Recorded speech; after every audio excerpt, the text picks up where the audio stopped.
Hildo, buen día, ¿cómo andamos? Buen día chicos, Fernando, Marcelo, ¿cómo están? Buen día audiencia, ¿todo bien? Todo bien, lindo sábado. Lo tenemos a Gustavo en lugar de Marcelo, pero Bien. acá estamos, como habíamos dicho, ¿no? Charlar un poco de qué está pasando hoy en Caución cuando la economía anda como anda, cuando estamos en época política, tanto que se habla del tema aduanero, ¿no? Y de los problemas de importación, etcétera. ¿Cómo están viendo desde la aseguradora en lo que tiene que ver con las coberturas aduaneras? ¿Qué movimiento hay de mercado? Mira, hay algunos temas.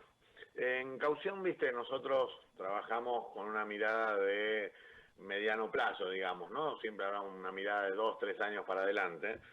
Cuando el país, el corto plazo es mañana, el mediano plazo el 19 de noviembre y el largo plazo el 10 de diciembre, se hace muy difícil la toma de cualquier decisión en Caución, porque, digamos, la perspectiva es vamos viendo. Entonces esto lo hace bastante complejo. Eso respecto así como una línea general del mercado de caución.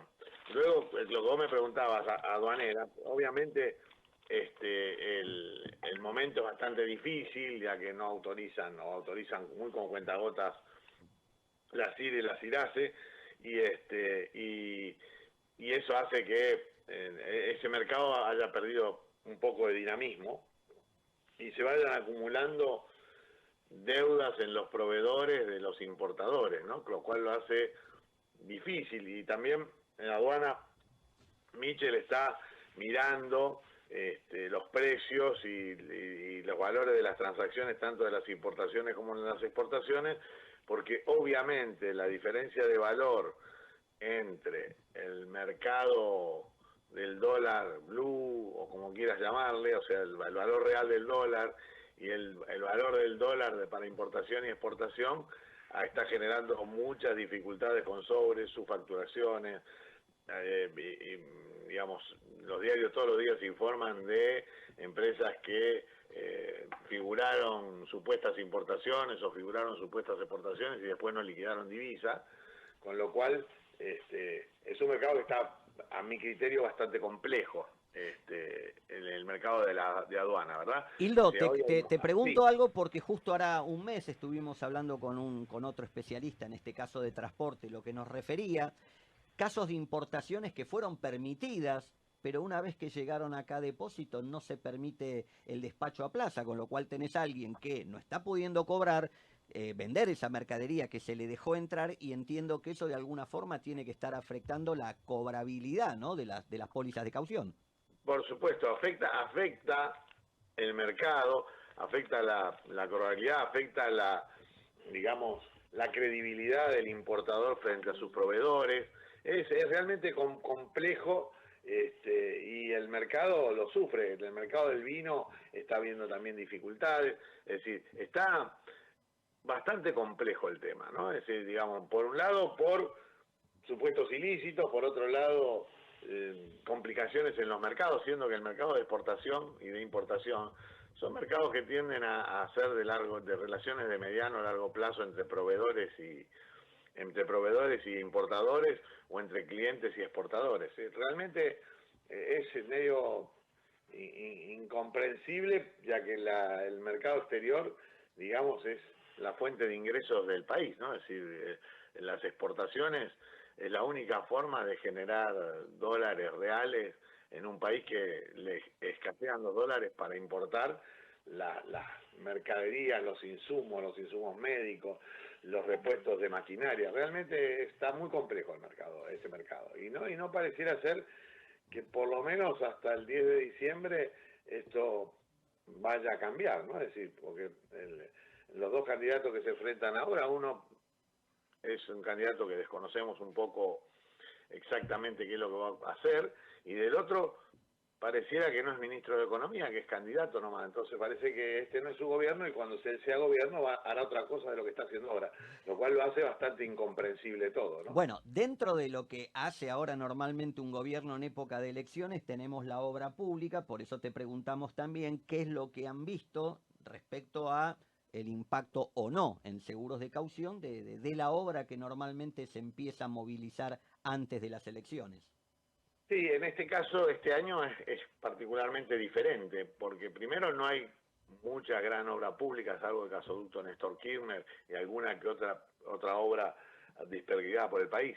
Y en general también están ralentizadas, porque como el déficit fiscal, la emisión monetaria está muy desbordada, obviamente el recorte para poner en caja un poco el déficit fiscal está haciendo más por ralentizando el pago de la obra pública, porque obviamente los planes sociales y todo este combo que el ministro candidato anunció, digamos que tiene mucho efecto electoralista, más que hoy la obra pública. Este año, digamos, la obra pública no ha sido la banderita para encarar las elecciones, sino más bien los planes sociales y todo lo que estuvimos viendo desde las PASO hasta acá, ¿no? ¿Cambiamos de tema, Gustavo? Sí, Hildo, buen día. Gustavo te saluda. ¿Cómo andás? ¿Qué tal, Gustavo? Buen día.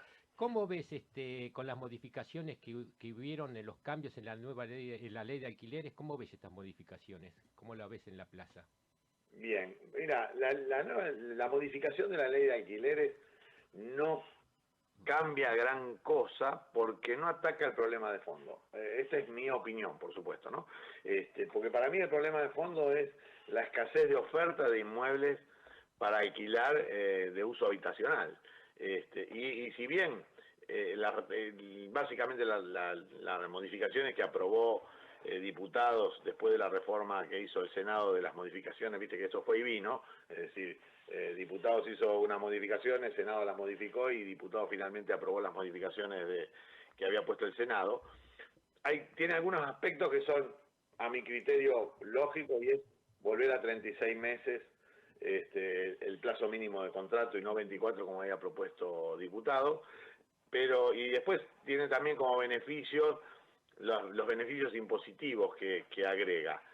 Pero también, digamos, el tema de acortar de 1 año a 6 meses el plazo de ajuste, porque la verdad que 1 año en un periodo de alta inflación como en este momento, realmente era muy desincentivante para quien tiene una propiedad para ponerla en alquiler.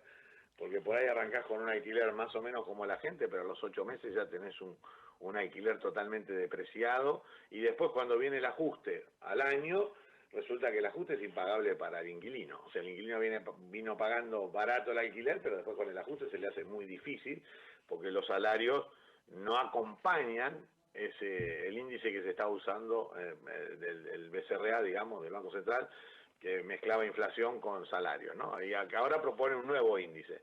Eso, digamos, no va a dinamizar, para mi criterio, no va a dinamizar la oferta de inmuebles, todo lo contrario.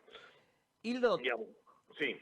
Otro tema más para seguir el repaso, algo que surgió a partir del Código Civil y Comercial 2015, un seguro obligatorio que tiene que ver esto de emprendimientos inmobiliarios o desarrollos, lo que normalmente se conoce como obra en pozo. Tardó un par de años el mercado en generar una cobertura. Ahora, a mí me sorprendió el otro día en una charla escuchar que para saltar la obligación, dejando obviamente desprotegido al comprador, se hacen formatos de condominios o de fideicomisos que no solo que no están bajo la obligación, sino que además después no tienen una subdivisión o no entregan una escritura. Contanos de esa cosa que me suena hecha la ley, hecha la trampa.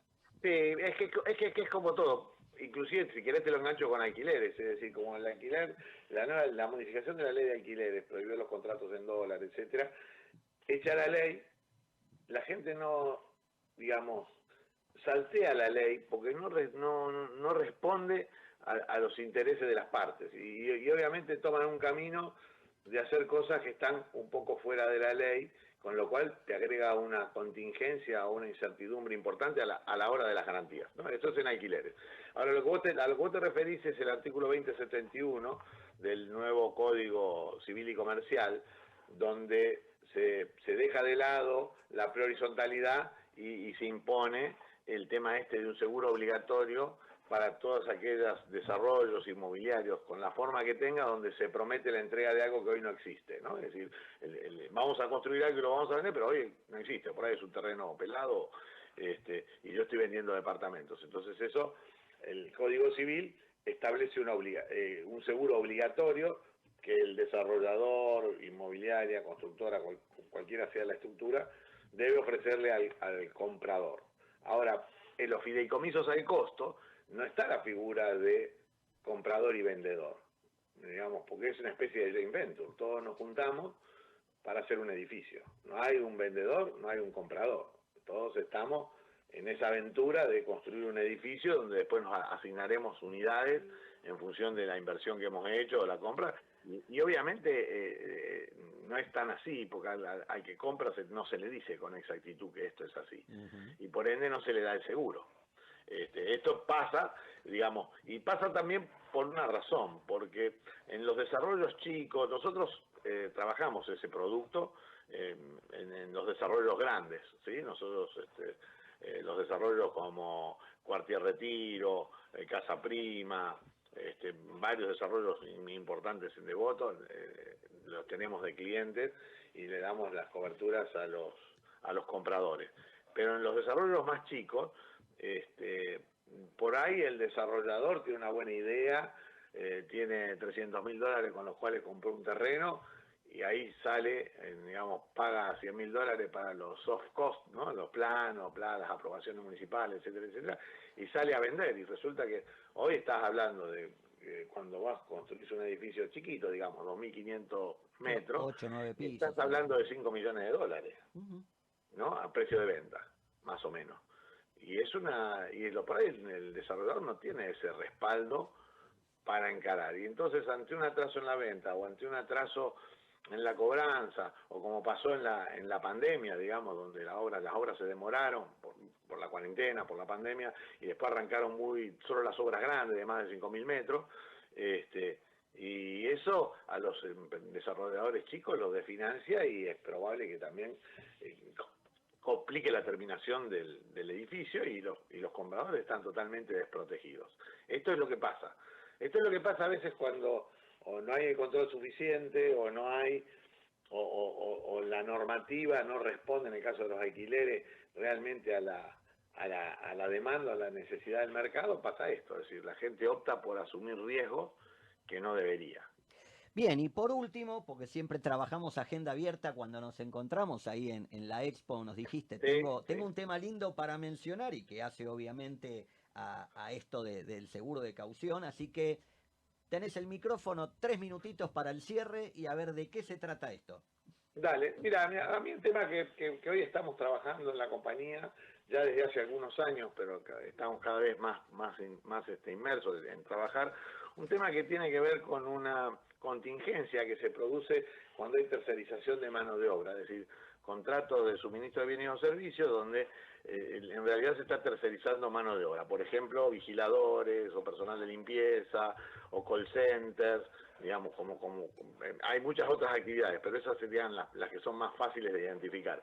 Y ahí en la tercerización esa de mano de obra hay una contingencia para el contratante de los empleados del contratista, porque los empleados del contratista pueden ante alguna dificultad, pueden reclamarle al contratante como si fuesen empleados del contratante, ¿no? Esto es lo que se llama indemnidad laboral o solidaridad laboral desde el punto de vista de la ley de contrato de trabajo, artículo 30 y concordantes.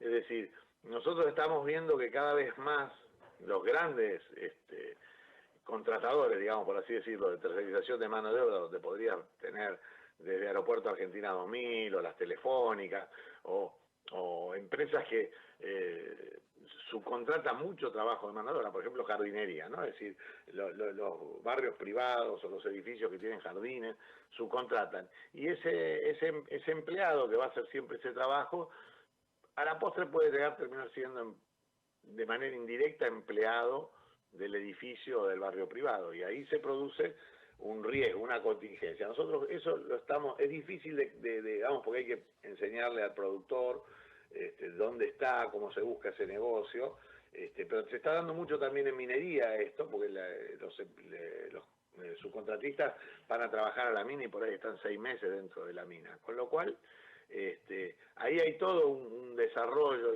muy interesante para hacer desde algo nuevo, digamos, en seguros de caución, ¿no? Interesante y ya te comprometo si querés hacer una nota para el portal y para que subamos al news, porque todo lo que de alguna forma represente nuevas oportunidades, viste, abrir un poquito las mentes para los colegas, nos interesa especialmente.